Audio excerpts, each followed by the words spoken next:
Hey folks, and welcome on in to another episode. My name is Dr. Luke Hobson. I'm an instructional designer for MIT and the founder of Instructional Design Institute. My purpose is to help you make the online learning experience come alive for you and for your students.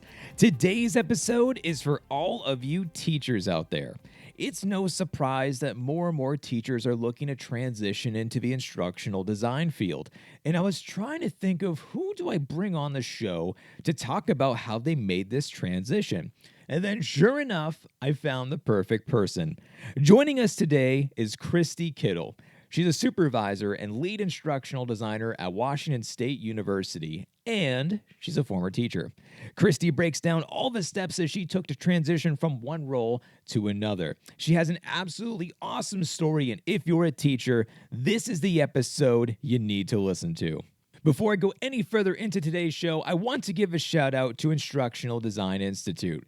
If you are looking to take your instructional design skills to the next level, the Institute is for you. Whether you're looking to learn about how to build a network on LinkedIn, applying learning strategies to your courses, or even how to design podcasts for courses, the Institute has got you covered. And of course, there are other learning nerds like yourself in there as well, and then I'll be there to help you every step of the way. So go into the show notes to sign up for your free trial today. All right, I won't take up any more time. Here is the one and only Christie Kittle. Christie, welcome to the podcast. Hello, thanks for having me. Of course. Thank you so much for being here. I am super excited and I can't wait to nerd out and to go into everything about your story and background. You have an awesome story to tell, so I can't wait to hear all about it. But before we go any further, can you please just introduce yourself to the folks at home? Tell us a little bit more about who you are, what it is that you do. Absolutely. My name is Christie. That was a really positive opening. I hope I don't fall flat. I'll start off by saying, according to the predictive index, I'm a risk-taking, socially poised, and motivating team builder. I like it. I like more to describe myself as highly curious and having a love for learning. So I got my start as a K-12 teacher. I taught middle school math for about 8 years before joining the instructional design world. So my love in professional world really is problem solving, helping others, as we'll talk about later, particularly helping other instructional designers grow and bloom. I have a very weird addiction to process improvement and being efficient, while at the same time humanizing things and making people have that sense of belonging and seeing where their place is and how they contribute to the organization's success instead of being in their own little silo. In my personal life, I enjoy spending time with my family, reading, being outdoors. We just bought a travel trailer for adventures. That's new. It snowed today here where I am in the state of Washington, Eastern Washington, but we're excited as spring goes to kind of enjoy that. I was actually born and raised in Texas, which actually will feed very interestingly in my experience as a K-12 teacher, because they don't follow Common Core. So for teachers that are listening that, have Common Core everywhere, that'll be a little different. But I relocated here to the state of Washington in 2015. And so that's me in a nutshell, high level. Awesome. So I have to ask about one thing too, because I saw your website, which is a beautiful website, by the way. Oh, thank you. But I saw that we had two things in common that I thought I was the only weird person that likes both of these. So I was super excited to see that you saw that, is that you enjoy both weightlifting and baking. Yes. I'm the same way. Yes, absolutely. So tell me more. What is either your favorite thing that you have ever baked, which I did not prep you for, by the way, just throwing out a random thing at you, Okay. or tell me about one of your favorite workouts. Oh, favorite work. Both of those are hard. Well, I got started. I went crazy and like, I'm going to start this fitness journey, and I started working out. And then all of a sudden one day I'm like, I should try CrossFit. and I jumped in head first, and I have just loved it ever since. The high intensity, the team building. Favorite workout. I have built up cardio, but I am not a stamina person. When I grew up in sports, it was like tennis, volleyball. It was short bursts of stuff. I like lifting heavy, so I'm taller than most of my friends in CrossFit. So they'll usually whip my butt in the fast paced running workouts. And then when I get to lift heavy, I get to flip the switch for that one. So honestly, anything that involves a barbell, I think would be including my favorite. And unless it's a snatch, that part kind of depends on. So baking, man, I'm not prepared for that. I love chocolate. I like baking with my kids now because I'd like to do the simple stuff, and for them, it's just all fun and just whipping it up. I don't know. I really like trying new stuff. I like adding things and changing recipes and playing with things and not doing the same thing over and over again because I get bored too easily. Our late favorite is a chocolate banana bread that really turns into like a banana chocolate cake. But I use like protein powder instead of all cocoa. And then I can pretend like there's a little bit of healthiness into it. If I think the more favorite baking item, I'll throw in there. So I asked too because of the fact that so much like you, almost like, oh, I want to make it healthier. But then as soon as I started to get into baking, I was like, you know what, forget about it. I go pretty strict with my regiments and what I do most of the days of the week. So when I'm going to actually just go all out, my goodness, I'm just going to go all in. And the other day I made this chocolate peanut butter cup like explosion. So it was a chocolate cookie, but in the middle, I stuffed a peanut butter cup and then Reese's Pieces. Oh, so like you broke it in half and it's just I would like, support that fully. Oh yeah, it was incredible. God only knows how many calories are inside of one of those things because I, just going all in. But I've been requested to stop baking so much because I'm going to just make all my family gain a lot of weight. So that's the problem. I don't have any family nearby. It's just me and my immediate family because I'm a relocated person. But now that we're not in the office with the pandemic, right? I can't bake all my stuff and then just bring it to the office. Right, exactly. We are forced to eat it. We have to deal with that. I will be honest, on some stressful weeks, I have baked like cookies and then I put like nuts in them. And I'm the only one in my family that like, oh no, nobody likes these cookies with the pecans in it. Oh my goodness. I guess I'm going to have to eat those. Oh no, not that. Anything but that. That's awesome. All right, so I'm sorry, I did put us super off track, but I was just like, wait a minute, someone else likes weightlifting and baking? Like, no, that's I can't bypass this opportunity to talk about this. So you touched upon this a little bit, but take me back because why I really was so excited to have you on this podcast episode is that the other day I posted a blog that talked about teachers transitioning into instructional design because if I had to guess, like the number one population is who I'm talking to about this, instructional design role that people are now starting to learn about, even though it's been around for forever and ever. But by far, it's teachers more than anyone else. So when I put out that blog post and you commented on it being like, hey, I made this transition, it was like, so, hey, Christy, you want to come talk about this? Because like, I want to hear more real life examples so that other people can just see real people and what it is that they did and kind of, how they got there. So take me back. What made you originally want to become a teacher? Well, it started with overhead projectors. Let's be honest. Growing up, I had a glass-topped dresser, and I used vis-a-vis all over that thing to pretend teach. And it was, it starts with a small, weird thing that you like, right? I was super engaging and like active, and I loved, talking to people. And so honestly, it started with something that simple. I just loved writing on overhead projectors, which is funny because by the time I got to student teaching, one person that I knew used overhead projectors, but nobody else did at that point. And then honestly, I went to college not wanting to be a teacher. I wanted to be an orthopedic surgeon. I had a really big interest in the medical field. And then I think this is not surprising because I think a lot of people go through this. I'm like, I just really don't want to be in school that long. I don't know if that's where my interests are. And so once I realized that career path wasn't for me, I kind of defaulted back to the thing that I wanted to kind of be my whole life, which is teaching. So I ended up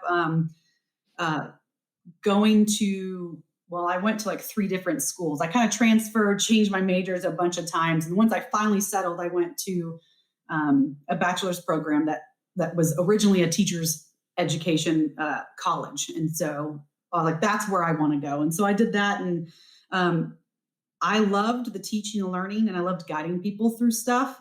I thought it would be fun. I obviously had no idea of the intricacies of learning how to teach someone, right? Or really learning how to guide someone through learning, right? The teaching. When I started, I actually did a stint also in the College of Education at the university I'm at now to help pre-service teachers learn how to teach. And a lot of people come in with preconceptions of, I'm going to stand at a whiteboard and tell you how math, and I call that now tutor teaching. So like, okay, well, that's not what teaching is like. But at the time, I had no idea. I was really glad I went that route, but it started from a small passion of helping others and vis-a-vis. And I have a strong passion for school supplies, and that helped feed that career path, honestly. Everything that you said certainly resonates with me too, because I was so shocked to hear about how much of just learning science and research is really behind education. Where when I was a kid and going to school and watching teachers, I was like, yeah, I could probably do that, but like, I don't want to go down that road. And now, as someone who is trying to help and talk to other teachers, I'm like, my gosh, your job is so hard. Like, like this is something that clearly people do not appreciate enough until it's like almost I wish we could just like swap roles for a day with different people and say like, hey, how about you go to the front of a class and you try to gain the attention of all of these 30 young human beings and also try to teach them at the same time. Like, it's not easy. Not to mention grading everything. Oh, of course. That just go into anything else that you do on the back end, the planning and everything else. So then how did you get into instructional design then? Were you introduced to it at any point during teaching, or how did you hear about it? Almost pure happenstance. To tag on to that last comment you made, I became like the officially unofficial instructional technology specialist at my junior high. I had the passion for the technology and integrating into teaching, and did the research of what works and that type of thing. Of course, I know people are not going to be surprised that I became a glorified tech support at first, right? That's how you hook them, right? And then I finally was able to work with folks, with other instructors, and how to engage learners, make it more efficient for them, because that was a really big thing of, I don't have more time to learn a new technology. Well, what if I told you this technology that you could implement will actually save you time overall and help you individualize learning experiences? And they're like, whoa, it's kind of like this. And so I started to think about that. And when I engaged more and more with that, I realized I really like this a lot. Working with other teachers, other adults, right? If you teach, depending on what grade level you teach, it's middle school is hormonal. It's a much different world working a lot with adults versus the children, whatever age they may be. And so once I realized that, it was kind of by pure happenstance. My colleague across the hall, her daughter was an instructional designer, and we kind of became friends and we're chatting. And as I was going through this, she goes, man, I think you would make a really good instructional designer. And at the time, I absolutely had no idea of this world. This world did not exist to me. And I was like, wait, people do this? Because one of the things that was a frustration was all of my time is grading and delivering and engaging with the students. And I started to find a little bit more joy in developing of the content, doing needs analysis, like why do they need this? What does this connect with? Scaffolding, that type of thing. And so that just kind of led into some conversations with my colleague's daughter. And I was like, oh man, this is, cue the Google searches. This is a thing. And so that's how I found out about it. Again, I think by pure happenstance.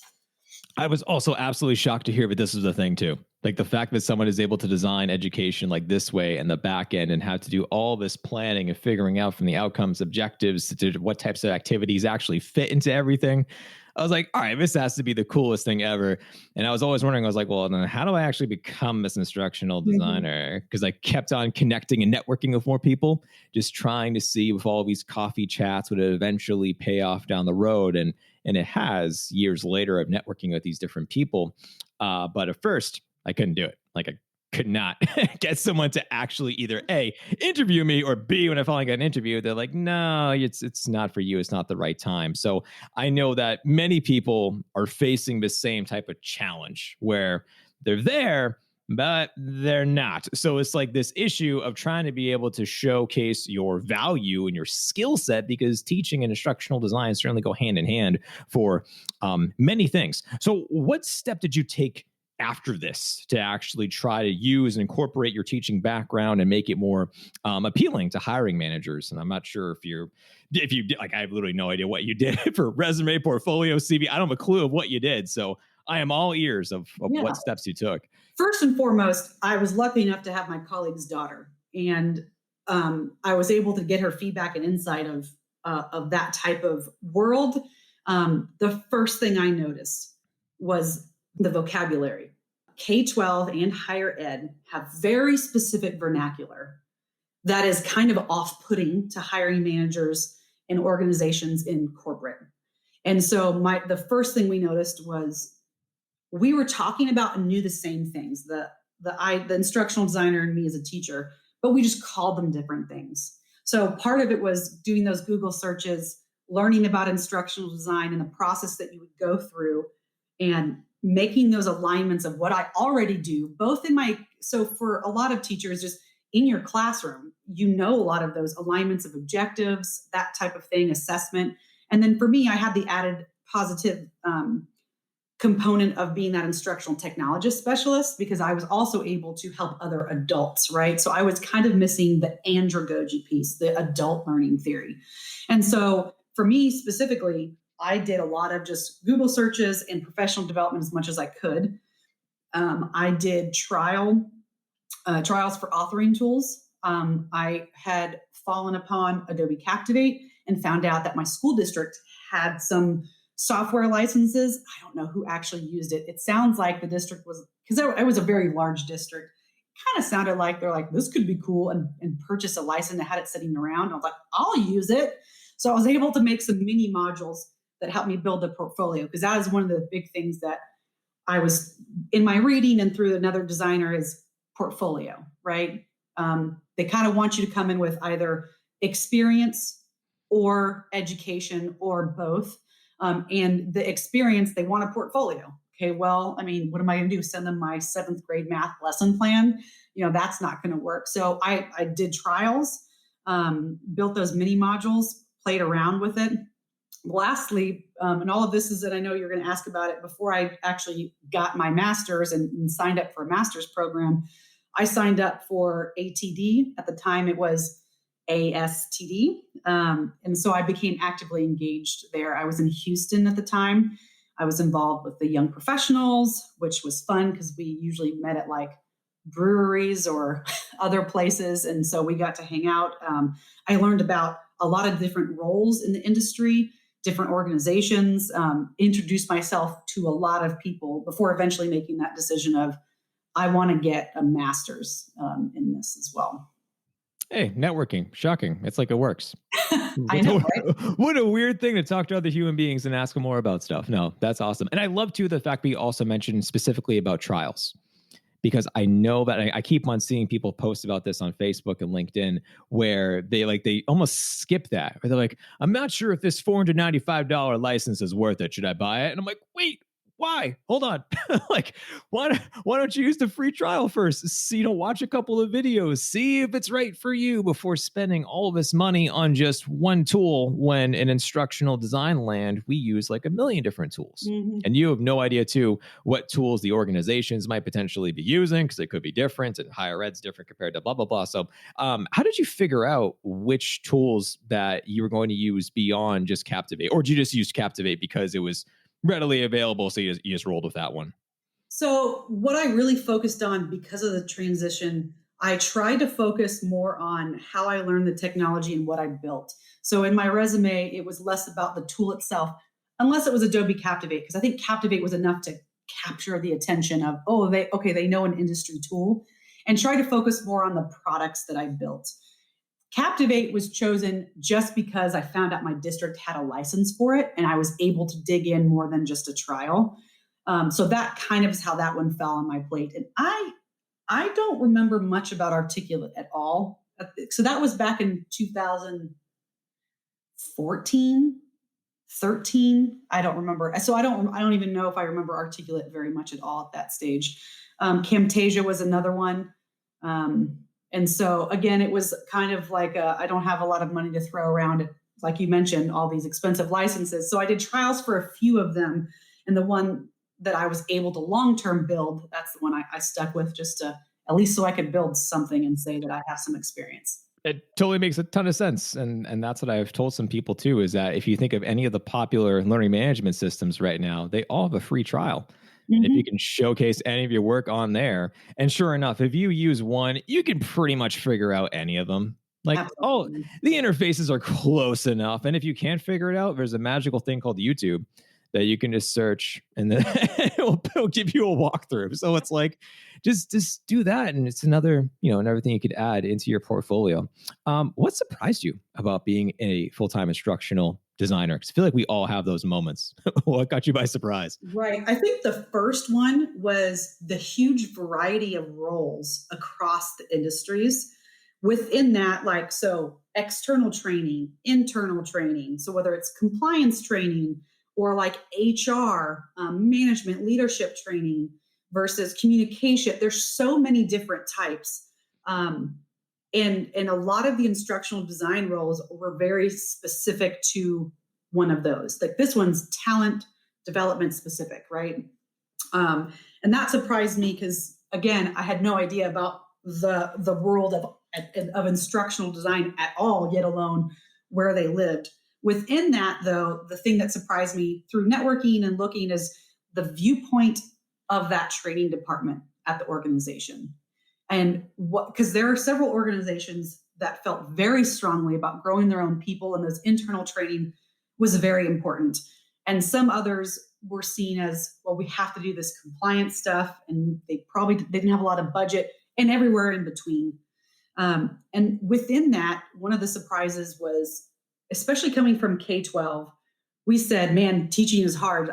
People don't realize how hard it is and how involved it is.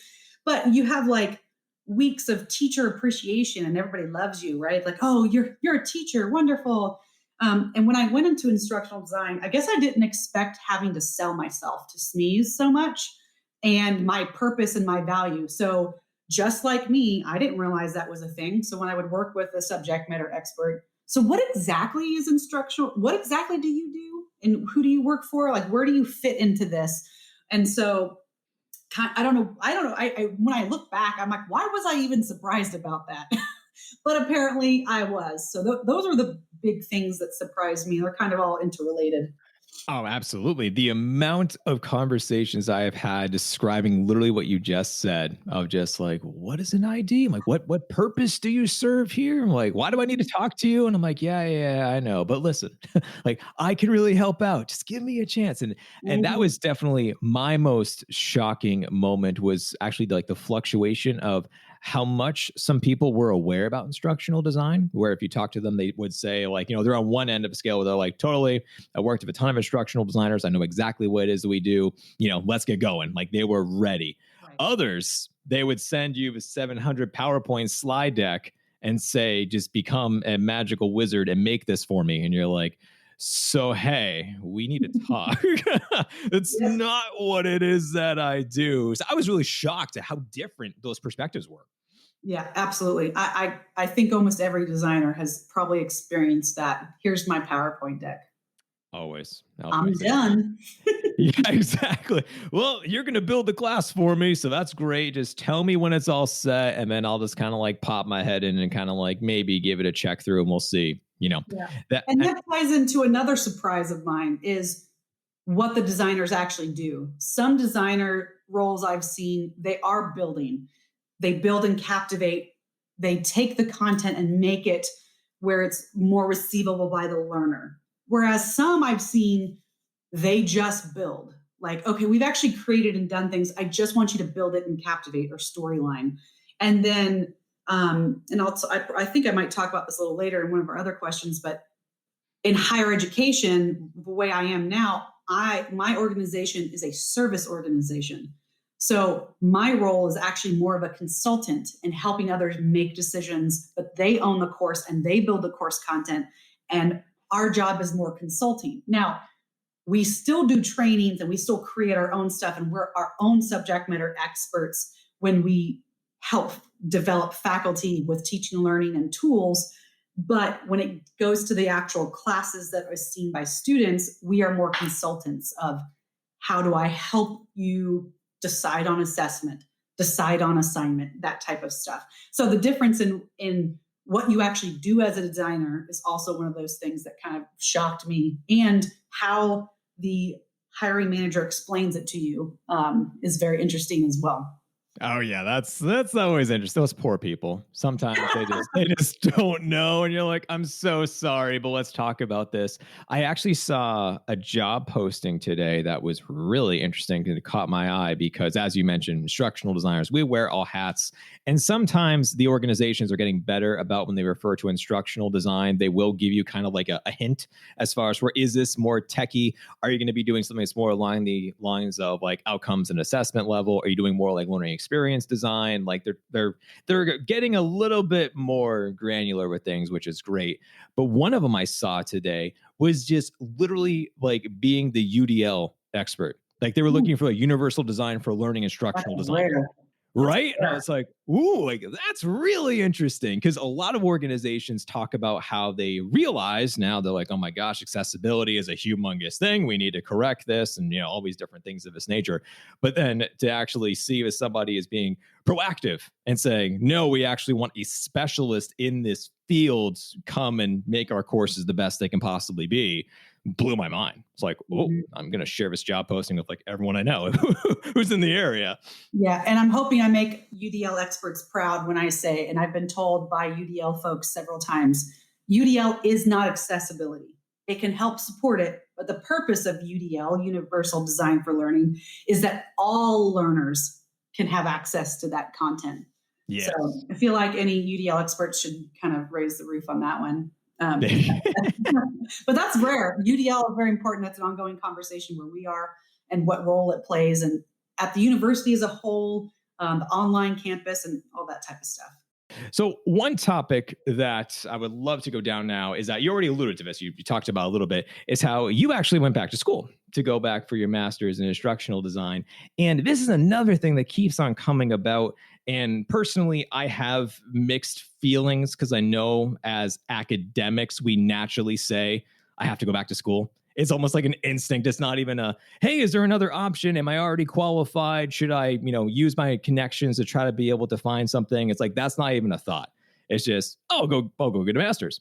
And it's more of like, it all comes to the person, the goal, there's many different things, but you actually went to grad school, and just from listening to you talk and telling more about your story, it sounds like it was a very successful effort. So tell me, what made you want to go back to school and enroll in a grad program? Well, one, I like schooling, right? It was just that you're, like you mentioned, that was okay for me, right? I like the YouTubes, the quick things. I think now my answer might be different, because I think the world has evolved a little bit more to provide some really good instructional design resources and networking that may not have existed or that I didn't know about at the time. But to take myself back to that time, a lot of it was fear that people would only see me as a K-12 teacher, right? And not be able to hack it in the industry. And this, depending on how long you've been in education, I've seen it on both sides. Oh, well, they're, in higher ed. Oh, they're in corporate. They're not going to like the speed of what we do things. And I've heard the exact same thing on the other side too. So there's just an interesting viewpoint from one side looking to the other. And so I wanted to have that piece of paper, and that, like, I have a degree specifically in this. Like you said, I think I mentioned earlier with the job descriptions, you need X experience or education. And so it's like, well, I'm going to try my best to spin my instructional technology and teaching into it. But if I got a master's degree, I don't have to fight it as much. And so that's kind of the thing that led me to that decision. I also thought it was really cool. My son got to watch me go to school. They got to watch me graduate, walk across the stage. It was all virtual because I went back to Texas. I ended up graduating when I was here, and so that was cool. So he could see how hard Mama worked. But that wasn't the big reason, but it was a cool one. Of course, it's a very special moment that you get to have where now they can actually see you as a living, breathing, walking testimonial where you're like, hey, I went to school as well. Look what I Mhm. did. So that's Mhm. awesome. That's really cool to hear. What was it about that program in particular that made you want to apply to there? Because and I know this was also a couple years back, so now there's new programs and revised ones and things of that nature. But why that one at the time? The first and foremost, a lot of the instructional design and technology programs were masters of education. And I was actually deliberately going against that. I wanted a master's in science. Part of the reason is trying to break that mold of, oh, look, she got an ID degree, but it's a master's of education, right? And so there were several programs I was looking at. They were all online. And that's the one I ended up going with. It was actually the same program my colleague's daughter that I met with. She had a great experience. So right there, I knew someone that was there that went through that and had a good experience. It was rated pretty high. And again, Masters of Science. Those were the big reasons why I chose that program in particular. That seems like a no-brainer. Is there any program, or I should say, are there specifics of what, if you were going back to school again now, is there specifics of what someone should be looking for in the curriculum? I think my biggest suggestion would be variety. Some are focused a little bit more on one type of instructional design. One of the things I noticed about my program, I didn't notice it until I was in there. A lot of my actual instructional design courses were electives for people doing like a higher ed master's or something like that. And so they were like, oh, they were actually a lot in K-12 taking an instructional design course as an elective. And so kind of looking at the audience and kind of what kind of people enroll. I think one of the most beneficial pieces is connecting with others that are going to be in the industry at the same time as you. The other thing I would look at is the faculty and what experiences they bring. Is it all adjuncts that are actually designers and doing this on the side? Are they all full-time tenured faculty? I'm not saying that's a positive or a negative, but a consideration because they bring different experiences. Mhm. Nope, both excellent points. I saw one program recently where they had one course that was literally all about working with clients. And I was like, yay, finally, I, someone's like, hey, working with SMEs, it's a big part of what we do. oh yeah, yeah. I wish there was a whole course on that. I can tell you, there's a lot of researching I did when I started of working with difficult SMEs. Oh, seriously, it's the There's first a thing you lot of got to good figure ones. out. Yeah, and relationship management is easily like the number one thing that is we have to do. But yes, everything else goes in from learning science, project management, and blah blah blah. But relationship management is like the heart and core of how to actually make an effective online course or program. So it always baffles me when someone says like, "Hey, I'm thinking about going back to school. I'm going to go in to look at this program. What do you think?" And I'm looking at it, and it's just basically, "Oh, you're learning 10 different learning theories." I'm like, okay, and what else? Yes, important, I had but one course for learning theory, and that was perfect for me. there you go. There was so much more involved. Yeah. And well, for me personally, especially for those that are transitioning from teacher to ID, learning theory was the easy part because I already learned all of that and I was able to, dig in my brain. I'm like, okay, I've got this. The biggest thing for me was learning about adults and what's different about what they bring to the table and their motivation for learning. And so that was also very helpful for me as well. Absolutely. No, when you start going into the adult learning, you mentioned about andragogy and going into the challenges and their barriers and all these different things that they face too, which is just different. So you need to try to obviously boost that type of topic to be able to learn more about that. So then how did you go from then the grad program? I love how we're also like telling the story of your life and how you've done all these things, by the way, in chronological order. Then tell me, how did you become an ID in higher ed from here? So I mean, to be frank, I live in a smaller college town and there's not many opportunities. And so when the instructional designer position came up, I was like, oh, okay, it's a different world. But honestly, it let me come back to kind of my roots, right? I mean, I started in education. And that's what I was really passionate about. One of the reasons why I liked this role is because I could kind of play both sides. I can have an indirect impact on student learning, right? And actually focus on those things that I learned, back in my bachelor's, but I was also able to work with adults. I was able to do training, still consult on specific course design. So it kind of gave me the best of both worlds and have that kind of all around experience. The other thing that was kind of interesting though, is it took me away from e-learning content development. So that was one thing that was a lot more interesting for people who are talking about what tools would you learn as an ID? Well, if you're going into higher ed, I mean, that's a completely different answer, right? So I convince people to get articulate. And so we're working on some things internally for that. But we're not using Articulate or Adobe for higher ed courses. We're using it for internal development. But the biggest thing is that it allowed me to get back to education and then work with adults still. Yeah, and it is absolutely mind-boggling to see the different types of tools that we use for external versus internal of learning management systems versus something like Rise or things of that nature that could potentially be a quick winning type of a development for that type of a product. So it is fascinating. And I just remember the question I was going to ask you about before. So thank you for saying those things. You talked about how your role was is now more consulting. Of things of this nature. Was that always the way that it was before the pandemic? Because I know a lot of people switched to that mindset of like flipping classrooms. How do we do this and things of that nature? So at my specific institution, yes, we've always been a service institution. So if you are familiar with higher ed, many higher ed institutions have a center for teaching and learning, and it's a centralized unit. We don't have that. We are the go-to. We are the ones that do faculty training. We are the experts in teaching and learning.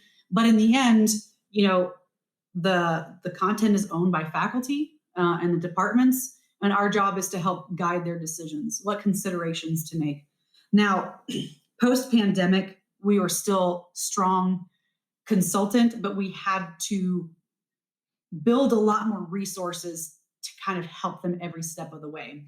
I can tell you, because of the pandemic, I think the whole part of selling our worth and where we go, the pandemic, I think, has made some pretty major strides in talking about designers and their role and how they can help faculty on an individual level and departments as well. Yeah, you bet. That's going to be like that for many years to come. So obviously a lot of horrible things to come from the pandemic for the instructional designers out there. At least a lot more people now know what it is that we do and why it's an important, function for everything. Did you, when you were in this role, one thing that, even personally I have been thinking about is just like where to go certain amount of point from 5 years from now, 10 years from now, things of this nature. And I know that you are also, and please correct me if I'm wrong, but you're your supervisor of instructional designers. I think I read online. Right. So how did you make the transition from ID to supervisor? And what was the mindset like of like, do I want to actually go down this road? Right. So first, the kind of the why or the how, I had a really good relationship with my boss. She identified quite early on that I was a high performer and that she needed to stay on her toes to keep me, challenged, and because I was always ready for more. Because I actively sought out feedback, and because of her leadership, I was able to be proactive in asking for leadership opportunities. And I like leadership opportunities, although I didn't really consider supervising because it's still, to me, kind of early in my career, especially in higher ed. But I took a lot of professional development courses and ended up asking, as my boss's job grew, how can I help you take things off of your plate, right? And so it kind of naturally transitioned. So I actually didn't step into a supervisory role first. I became like a lead designer. So I didn't supervise people, but I helped with the workload and helped with some more decision-making pieces. And then once we realized our team was growing more, we were hiring a new designer. We went through the whole search process, and then it kind of just made sense. I think we need to start getting a position to supervise the design team and add another layer before my boss. Because as we grew, she didn't have as much time as well to dedicate to that. And so I kind of naturally went in there. So honestly, my mindset, I think I've always known that this is the route I wanted to go, because that's what interests me. It kind of ties into I love helping other people grow in what they're doing and learn more. And so, and, officially I'm a supervisor, but, I was peer to all of these folks except for two beforehand. So that was an interesting relationship building. We just went through our annual review process, the dreaded annual reviews, but I love it. It's a time to open up, and knowing that we're not going to only have that conversation once a year, but that, I got a really good note from a mentor, is take note of those things that make time fly. So as you're going through your day, as you're going through your job, what are those things that really excite you? And then all of a sudden you're like, oh my gosh, I've spent an hour on this. I thought it was 5 minutes.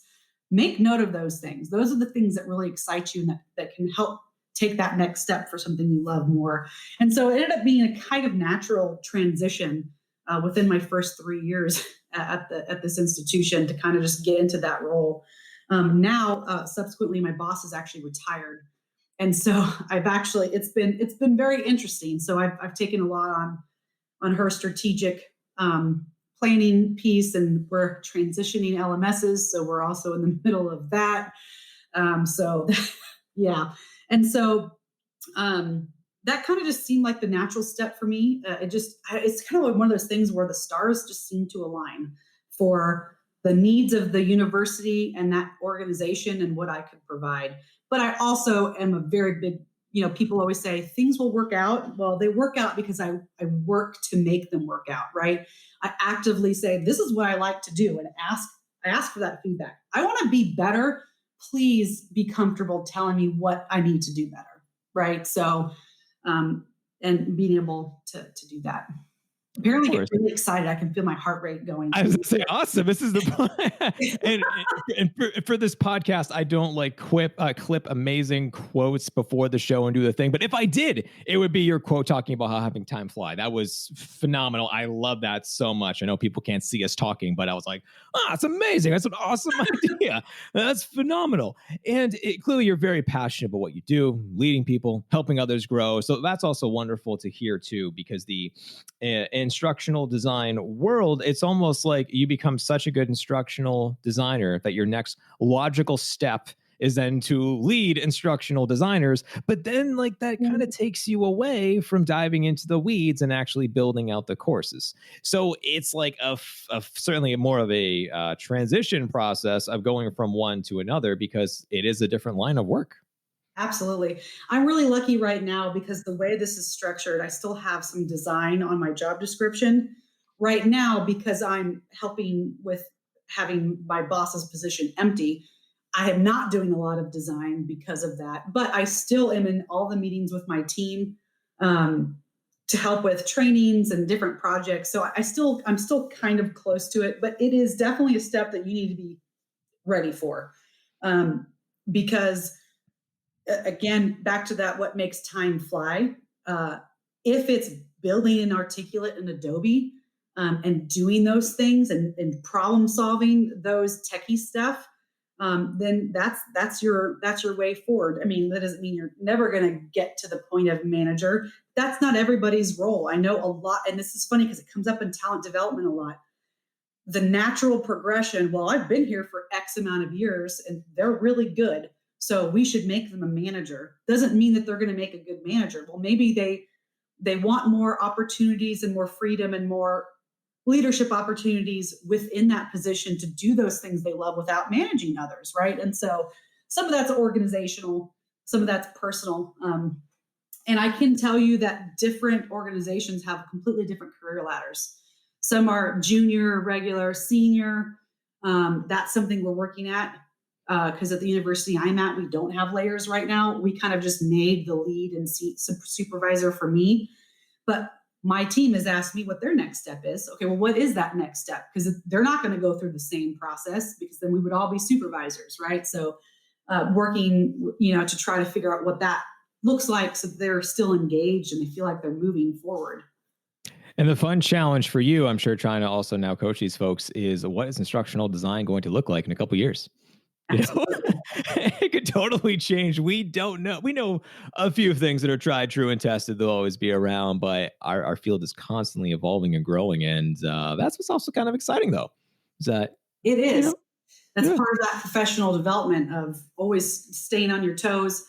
Where you and of course with the pandemic, I have found absurdly so that 8 million more people have emailed me about their product that's going to be perfect for the problem that I'm having because of the pandemic. And it's overwhelming. But the same thing with webinars, high flex, learning online, leadership program. I mean, all of the webinars, that's another challenge that we have either as, if you're a job seeker trying to learn things to get in the industry or just keeping up to date, just being inundated with so many things and be able to try to identify what's really, really important to kind of focus and hone in on.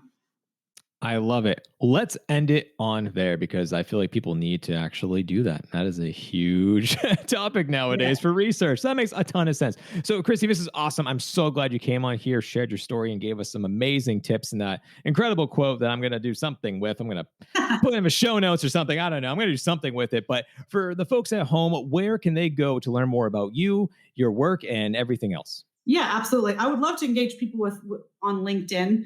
Feel free to reach out to me. I love helping others, especially break into the field. I do have a website, as you've mentioned. You found out that I love weightlifting and baking. And one of my goals this year is to have a little bit more of an online presence. So hoping to post more on LinkedIn and my website and that type of stuff. But for now, those are the two best ways. Wonderful. And I'll include them in the show notes. That way people can find them easily. But hey, Christy, once again, thanks so much for coming on tonight. Luke, thank you so much. I had a blast. What an awesome episode. Thank you, Christy, for coming on the show and sharing your story. You can connect with Christy on LinkedIn by using her link in the show notes. And one last bit of news before I let you go. I have been getting more and more questions about conferences lately, like which one should I go to, which one's the best, which one's actually worth it, because there's a lot of conferences out there. So these are all fair questions. And my answer has always been this conference that is called Lecture Breakers, and that's by Dr. Barbie Honeycutt. And if her name sounds familiar, it's because she has a podcast that is called Lecture Breakers. And actually, I was a guest on her show not too long ago where we talked about my strategies of how I revise online courses and how I conduct pilot programs for them and really all the ins and outs of how I do this.